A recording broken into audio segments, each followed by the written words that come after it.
Senhor presidente, colegas parlamentares, servidores dessa casa, também a todos que nos acompanham pelos veículos de comunicação, TV e Rádio Câmara. Senhor presidente, quero usar o tempo que me cabe nesta sessão para mais uma vez abordar um assunto que preocupa a todos nós. Eu sempre lembro que é uma matéria que deve ser tratada de forma republicana, que deve ser enfrentada por todos, para que possamos alcançar uma solução. O grave problema da saúde pública no Brasil. E, obviamente, existem vários componentes, mas um deles, que é consenso, é o financiamento insuficiente. E, como consequência disso, nós já tivemos milhares e milhares de leitos sendo fechados, leitos SUS descredenciados. Às vezes, algum cidadão pode ter dificuldade de entender isso. O que é fechar um leito SUS? É porque o hospital fechou, literalmente?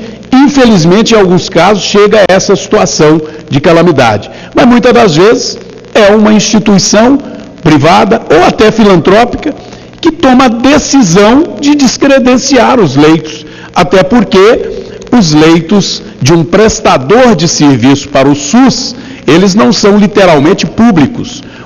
Uma entidade, ainda que filantrópica, quando convenia com o SUS, ela tem uma relação de prestação de serviço. E por que milhares e milhares de leitos se descredenciam no Brasil, deixam de prestar serviços ao SUS e leva o cidadão brasileiro a esse desespero de, numa situação emergencial, precisando de ser atendido, ou para o seu filho, ou para o seu familiar, busca o atendimento médico e fica ali, às vezes, na unidade de pronto atendimento, no posto de saúde, na porta de um hospital, sem vaga para ser internado, para receber, o socorro, e muitas das vezes chega-se a perder a vida.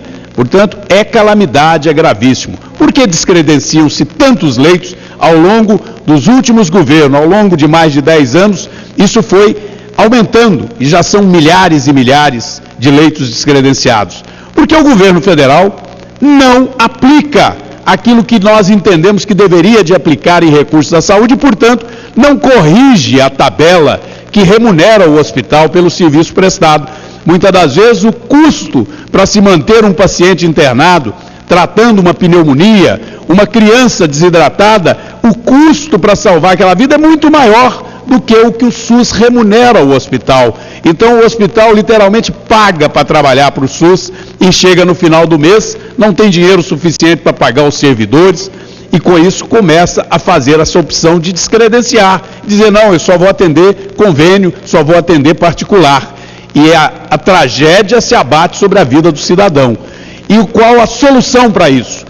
Tem várias ações que precisam ser implementadas, mas a principal é uma tomada de decisão de que nós tenhamos um financiamento público adequado.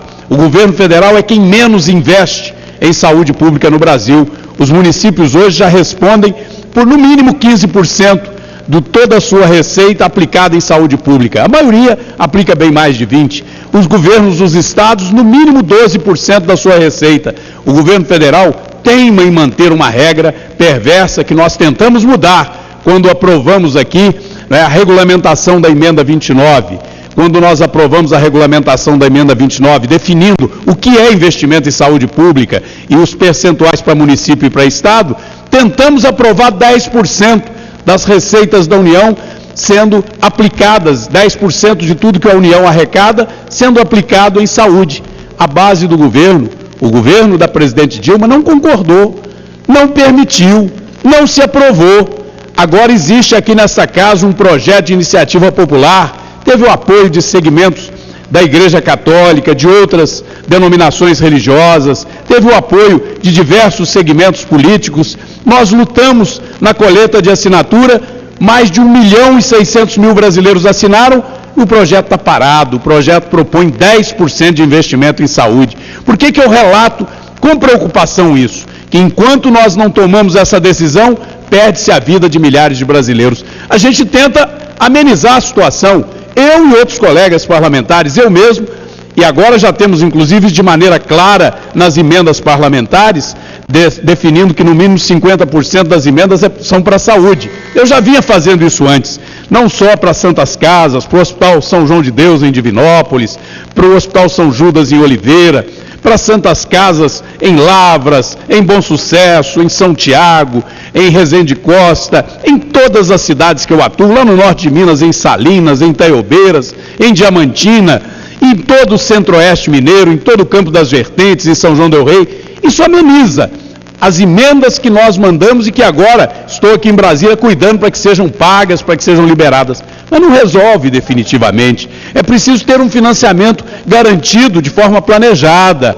É preciso investimento na qualidade da gestão, para que nós tenhamos a saúde tratada com dignidade, sem ser joguete político, sem ser instrumento de campanha eleitoral. Saúde é princípio constitucional sagrado, garantir ao cidadão o acesso a uma saúde digna. Portanto, presidente, eu reitero esse apelo. Precisamos colocar em pauta, priorizar a votação do projeto que garante 10% dos investimentos públicos em saúde. Continuarei priorizando emendas, mas isso não é o suficiente. Continuarei, sempre que estou lá em Minas, visitando as Santas Casas, os hospitais, sendo solidário ao cidadão, mas isso não é o suficiente. A nossa grande luta haverá de ser aprovar, no mínimo 10% das receitas públicas federais para a saúde, qualquer que seja o governo. Nós temos que garantir isso, como eu disse, de forma suprapartidária.